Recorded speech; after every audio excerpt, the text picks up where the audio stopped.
आप देख रहे हैं अल्फा डिफेंस हिंदी में आपका स्वागत है।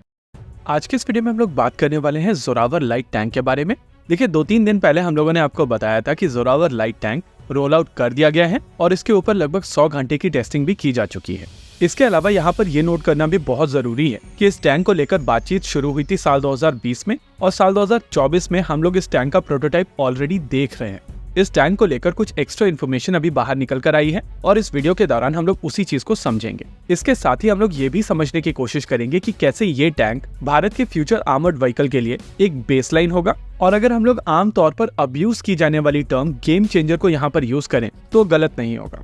देखिए जोरावर लाइट टैंक को लेकर इंडियन आर्म फोर्सेस की रिक्वायरमेंट स्ट्रेट फॉरवर्ड है। उनको एक नेक्स्ट जनरेशन टैंक चाहिए जिसका ओवरऑल वजन 25 टन से कम होना चाहिए।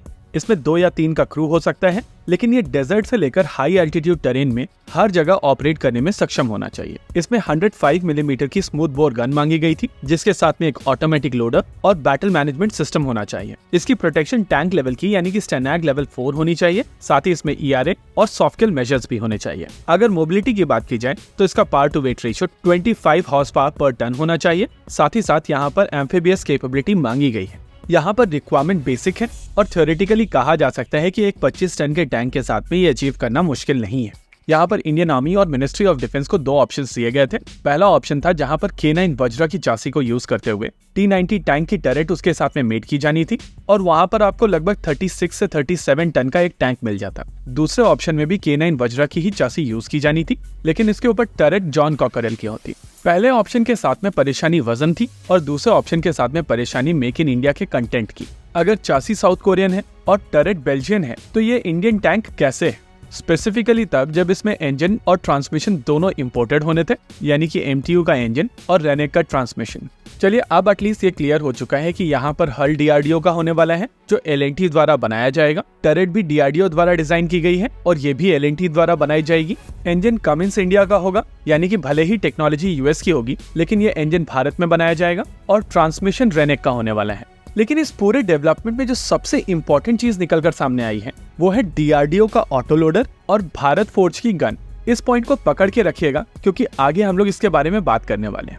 अब ये टैंक बनकर पूरी तरीके से तैयार है और कॉन्सेप्ट से एक्चुअल प्रोटोटाइप डेवलपमेंट तक 3 से 3.5 साल का समय ही लगा है। इस बीच MTU के इंजन के चलते यहाँ पर पूरा का पूरा इंजन चेंज किया गया था और अर्जुन प्रोग्राम के चलते DRDO को जो नॉलेज है टैंक्स का उसका यहाँ पर फायदा हुआ है।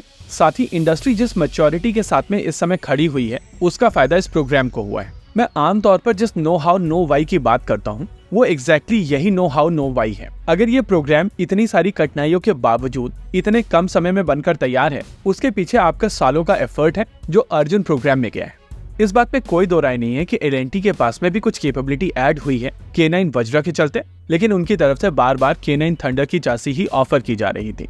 ये चीज दिखाती है कि L&T के पास में अभी उस चासी को मॉडिफाई करके स्केल अप या स्केल डाउन करने की क्षमता नहीं है।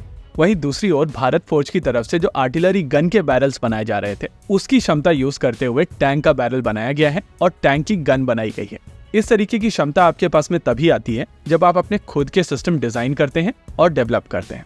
वीडियो में पहले मैंने कहा था कि यहाँ पर ऑटो लोडर और गन बना ली गई है और ये भारत के लिए गेम चेंजर होगा। उस पॉइंट को मैंने आपको पकड़ के रखने के लिए कहा था। देखिए ये चीज हम सभी जानते हैं कि अर्जुन के साथ में जो परेशानी रही है वो है उसका वजन, और ये वजन ज्यादा इस वजह से भी रहा है क्योंकि यहाँ पर 4 का क्रू यूज किया जाता है और ये सिस्टम मैनुअल लोडिंग के साथ में बनाया गया था। लेकिन अगर इस टैंक के साथ में 120 मिलीमीटर या 125 मिलीमीटर की स्मूथ बोर गन और ऑटो लोडर ऐड कर दिया जाता है तो इसका ओवरऑल वजन भी कम हो जाएगा और अक्रॉस द स्पेक्ट्रम हम लोग कॉमनैलिटी ला पाएंगे।